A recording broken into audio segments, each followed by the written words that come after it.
ഞാൻ Durga. Welcome to 1985 V5. Good morning to all. ഇന്ന് നമുക്ക് കോഴിക്കോട്ടിൽ നിന്ന് തുടങ്ങാം. I am standing before the pride of Kozhikode, Mananchira square. This episode is dedicated to the ancient city of Kozhikode, the city of truth. ഇത് മാനാഞ്ചിറ മൈതാനം, കോഴിക്കോട്ടുകാരുടെ സ്വകാര്യ അഹങ്കാരം. ചരിത്രമുറങ്ങുന്ന ഈ മാനാഞ്ചിറ ഇപ്പോൾ സാഹിത്യം, സംസ്കാരം, കല and the natural surroundings make it A beautiful and historic spot in Kozhikode. ഈ ചെറു വിവരണം കോഴിക്കോട് നഗരത്തെ പറ്റി മാത്രമാണ്. ഞാൻ പഴയ അൻസാരി പാർക്കിൻ്റെ എൻട്രൻസിലാണ് ഞാനിപ്പോൾ നിൽക്കുന്നത്.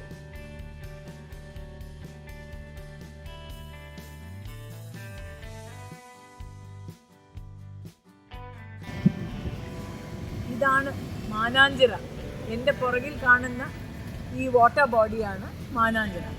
മാനാഞ്ചിറയുടെ പടിഞ്ഞാറ് വശത്ത് ഒരു കിണറുണ്ട്.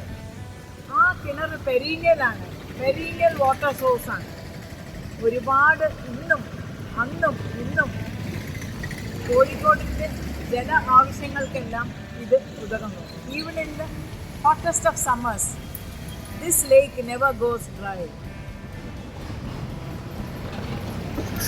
15-ാം നൂറ്റാണ്ടിൻ്റെയും 16-ാം നൂറ്റാണ്ടിൻ്റെയും ഇടയിൽ കോഴിക്കോട് ഭരിച്ചിരുന്ന മാനവിക്രമൻ രാജാവിൻ്റെ കാലത്താണ് ഈ ചിറ രൂപീകൃതമായത്. അതുകൊണ്ട് തന്നെ അതിന് മാനാഞ്ചിറ എന്നും the lake of Mannan, the Zamorin of Calicut എന്ന പേര് ലഭിച്ചത്. മാനാഞ്ചിറ ഒരു ഫ്രഷ് വാട്ടർ മാൻമെയ്ഡ് ലേക്കാണ്. അത് സ്ഥിതി ചെയ്യുന്നത് നഗരത്തിൻ്റെ ഹൃദയഭാഗത്താണ്. ചരിത്രം ഉറങ്ങുന്ന മാനാഞ്ചിറ ഇപ്പോൾ സാഹിത്യം, സംസ്കാരം, കല എന്നിവയുടെ ഭാഗമായിരിക്കുന്നു. The beautiful surroundings make it a must-visit spot in Kozhikode. പല പ്രമുഖരായ സാഹിത്യകാരന്മാരുടെയും നഗരമാണ് കോഴിക്കോട്. ഇവരിൽ S K Pottekkatt, Thikkodiyan, MT Vasudevan Nair എന്നിവർ സ്ഥിരമായി ഒത്തുകൂടിയിരുന്ന സ്ഥലമാണ് മാനാഞ്ചിറയുടെ സമീപത്തുള്ള SM സ്ട്രീറ്റിലെ കിഡ്സൺ corner.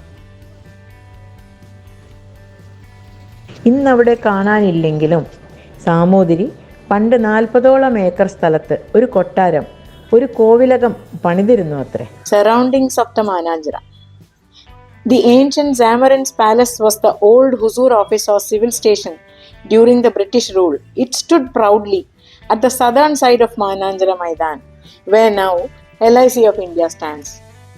It was called the Kovilagam or fortress. The palace extended up to Kottapuram and housed the palace, the stables and the beautiful grounds. In front of the pond, if you draw a square of 40 acres, then the palace is supposed to have been there. There are references to the palace in several Arabic texts. The eastern side is where the General Hospital Kottaparamba now stands. The western side extends up to KP Keshav Menon Road. The southern side extended to Court Road and the northern side just adjacent to the Mananjira Lake. 14-ാം നൂറ്റാണ്ടിൽ സാമൂതിരി ഗുജറാത്തികളെ വിളിച്ചു വരുത്തി അവരുടെ മിഠായി കടകൾ setup ചെയ്യാൻ ഒരു സൗകര്യം ഒരുക്കി കൊടുത്തത്രേ. അങ്ങനെ അത് മിഠായി തെരുവായി മാറി. ഇവിടെ ഹലുവ, ജിലേബി, ബനാന ചിപ്സ് ഒക്കെ നിറഞ്ഞ ഒരു വിപണിയായി മാറി. It became a major hub for traditional sweets, handicrafts, textiles, antique shops, pottery shops, and also provided the traditional cuisine of Kozhikode, pathiri, kadalakkari, and even the Kozhikodan biryani. SM Street, which was the historic and vibrant shopping center of Kozhikode in the 14th century, even today is the major trading hub of Kozhikode.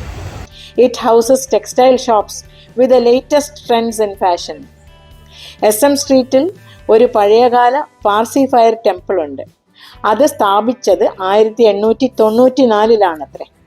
It is one of the two Parsi fire temples in Kerala. And belongs to the Zoroastrian community. പിന്നെ അവിടെയുള്ളത് ഒരു പഴയ Hanuman കോവിലാണ്.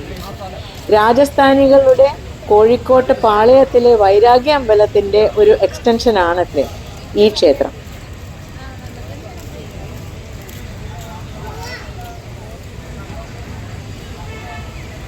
British ഭരണകാലത്തെ Commonwealth textile factory മാനാഞ്ചിറയുടെ തെക്ക് വശത്ത് സ്ഥിതി ചെയ്യുന്നു. ഇന്ന് strike കാരണം അടച്ചു പൂട്ടിയ നിലയിലാണ് കോമൺവെൽത്ത് ഫാക്ടറി.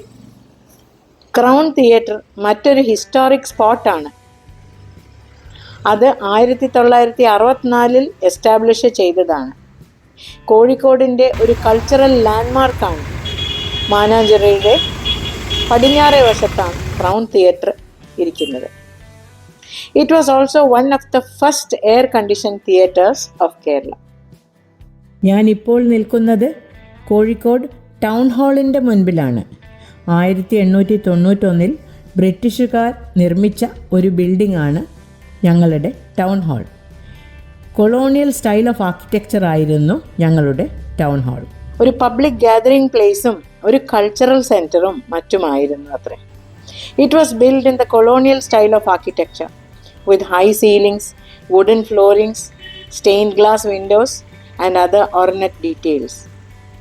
അതിൻ്റെ ഇനോഗ്രേഷൻ അന്നത്തെ മലബാർ കളക്ടർ CA വോൾട്ടൺ ആണ് നിർവഹിച്ചത്. Kozhikode town hall has hosted great personalities like Mahatma Gandhi and Rabindranath Tagore. CSI Church. The Church of South India is a historic and spiritually significant landmark of Kozhikode. It was established in 1840 by British missionaries and was originally called the English Church. Later on, it became part of the Church of South India in 1947. It was built in the colonial era architecture with Gothic influences. It has a towering spire and stained glass windows, well-maintained interiors with wooden pews and ornate decoration. Madras പ്രസിഡൻസിയുടെ ഒരു കൊച്ചു postal agency ആയിരുന്നു 1804 സ്ഥാപിച്ച Kozhikode post office. 1854 അത് ഒരു full fledged post ഓഫീസായി മാറി.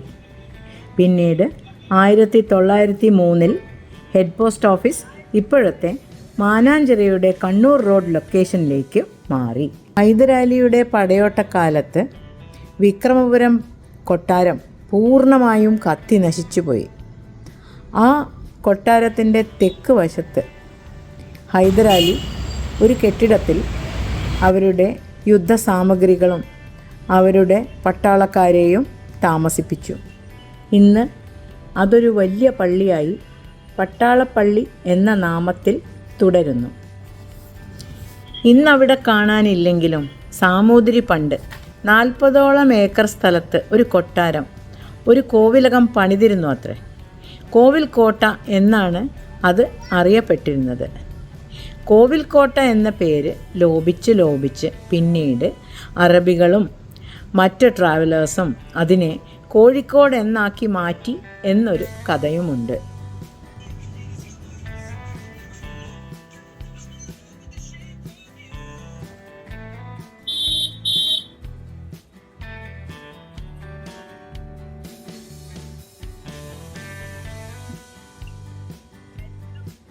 പല പ്രമുഖന്മാരായ സാഹിത്യകാരന്മാരുടെയും നഗരമാണ് കോഴിക്കോട്.